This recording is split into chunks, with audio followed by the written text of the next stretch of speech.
નમસ્કાર. આજે આપણે શ્રી પ્રકાશના એક બહુ જ વિચાર પ્રેરક નિબંધ પર નજર નાખવાના છીએ. આ નિબંધમાં એક એવો સવાલ ઉઠાવવામાં આવ્યો છે જે કદાચ આપણા બધાના મનમાં ક્યારેક ને ક્યારેક આવ્યો જ હશે. તો ચાલો આ રસપ્રદ સફર શરૂ કરીએ. તો આખી વાત શરૂ થાય છે એક ખૂબ જ સીધા પણ એટલા જ ગહેન સવાલથી. લેખકે એટલે કે શ્રી પ્રકાશે એમના જે બહોળો અનુભવ ધરાવતા મિત્રો હતા એમને આ સવાલ પૂછ્યો અને બસ ત્યાંથી જ આપણી આખી શોધખોળ શરૂ થાય છે. મને ખાતરી છે કે આ સવાલ ક્યારેક ને ક્યારેક તો આપણા મનમાં પણ આવ્યો જ હશે. તો આ મોટા સવાલનો પહેલો જવાબ ક્યાંથી મળ્યો? એ મળ્યો એક વૃદ્ધ ખ્રિસ્તી પાદરી પાસેથી. અને એમનો જવાબ એટલો સીધો અને સચોટ હતો કે સીધો જ સમસ્યાના મૂળ સુધી પહોંચી ગયો. અને એમનો જવાબ શું હતો? સાંભળો. એમણે કહ્યું, તમે તમારા કામમાં ગૌરવ નથી લેતા. બસ આટલું જ.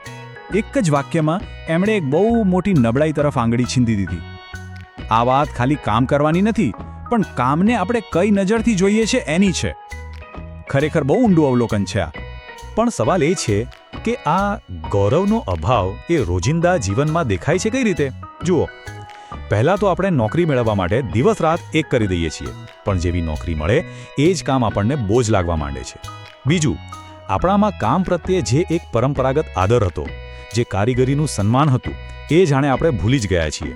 અને સૌથી મોટી વાત, જ્યારે કંઈ ખોટું થાય ત્યારે જવાબદારી પોતાની માથે લેવાને બદલે આપણે ફટાફટ દોષનો ટોપલો બીજા કોઈ પર નાખી દઈએ છીએ.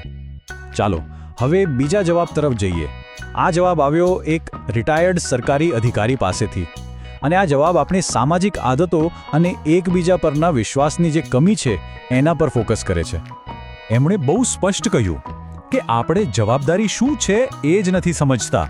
મતલબ કે આપણે જે કરીએ છીએ, જે વચન આપીએ છીએ, એની માલિકી લેવાથી આપણે ભાગીએ છીએ. અને આ ખાલી એક ખરાબ આદત નથી, આ એક એવી વૃત્તિ છે જે આખા સમાજને અંદરથી ખોખલો કરી રહી છે. તો પછી જવાબદારીનો સાચો અર્થ શું? જુઓ, સ્ક્રીન પર બે બાજુ છે. એક બાજુ એવા કામો છે જે જવાબદારી વગરના છે, જેમ કે બહાના બનાવવા, આપેલું વચન તોડી નાખવું. અને બીજી બાજુ જવાબદારી સાથેના કામો છે, એટલે કે જે પણ પરિણામ આવે, સારું કે ખરાબ, એની માલિકી લેવી, આપેલા શબ્દનું પાલન કરવું, સમયની કિંમત સમજવી અને બીજાની જરૂરિયાતોનું પણ ધ્યાન રાખવું. આ જ ફરક છે. ઓકે, તો હવે વારો છે ત્રીજા જવાબનો. આ જવાબ લેખકને એમની એક મહિલા મિત્ર પાસેથી મળ્યો. અને આ એકદમ સીધું અને સટ અવલોકન છે, જે આપણા કામ કરવાના, પ્રયત્ન કરવાના કલ્ચર પર જ સવાલ ઉઠાવે છે. એમણે શું કહ્યું? એકદમ ટૂંકમાં, તમે લોકો ખૂબ આળસુ છો. બસ આટલું જ. આળસ. આ એક શબ્દ આપણા મહેનત પ્રત્યેના આખા દૃષ્ટિકોણ પર પ્રશ્નાર્થ ચિહ્ન મૂકી દે છે. કદાચ આપણે મહેનતની જે અસલી કિંમત છે એને ઓછી આંકી રહ્યા છીએ. તો આ આળસ દેખાય છે ક્યાં? પહેલી વાત, આપણે ઘણીવાર મહેનતવાળા કામને નીચું કે ઓછું સ્ટેટસવાળું ગણીએ છીએ. બીજી વાત, કોઈ પણ નવું કામ શરૂ તો મોટા જોશથી કરીએ છીએ, પણ એને પૂરું કરવાની જે ધીરજ અને લગન જોઈએ એ ક્યાંક ખૂટી જાય છે. આપણે એ સમજી જ નથી શકતા કે સફળતા કોઈ શોર્ટકટથી નથી મળતી, એના માટે તો સતત પ્રયત્ન કરવો જ પડે છે. અને હવે ચોથો અને છેલ્લો જવાબ. આ જવાબ એક વડીલ મહિલા પાસેથી મળ્યો. અને આ જવાબ આપણા એકબીજા સાથેના સંબંધો પર, આપણા સામાજિક વ્યવહાર પર ધ્યાન દોરે છે, જે ક્યાંક ને ક્યાંક આપણી પ્રગતિને રોકી રહ્યો છે. એમનો જવાબ હતો, તમારા લોકોમાં ઉદારતા નથી. જુઓ, અહીં ઉદારતાનો મતલબ ખાલી પૈસા આપવાની વાત નથી. અહીં વાત છે તક આપવામાં ઉદારતાની, જ્ઞાન વહેંચવામાં ઉદારતાની, અને કોઈને આગળ વધવા માટે પ્રોત્સાહન આપવામાં ઉદારતાની. જ્યારે સમાજમાં આવી ઉદારતાનો અભાવ હોય ત્યારે શું થાય? એક એવી સંસ્કૃતિ બને છે જે કોઈને આગળ વધવા જ નથી દેતી. લોકો બીજાને આગળ વધતા રોકવા માટે પ્રયત્ન કરે છે. જે યુવાન છે, જે ટેલેન્ટેડ છે, એમને પોતાની પ્રતિભા બતાવવાની તક જ નથી મળતી. અને જ્ઞાન વહેંચવાને બદલે લોકો એને પોતાની પાસે જ સાચવી રાખે છે. સ્વાભાવિક છે કે આનાથી આખા દેશની પ્રગતિ પર બ્રેક લાગી જાય. તો આપણી પાસે હવે ચારેય જવાબો આવી ગયા છે. ગૌરવનો અભાવ, જવાબદારીનો અભાવ, આળસ અને ઉદારતાની કમી. ચાલો હવે આ બધા ટુકડાઓને જોડીને જોઈએ કે આખી તસવીર શું બને છે. તો આ ચાર મુખ્ય મુદ્દાઓ આપણી સામે છે.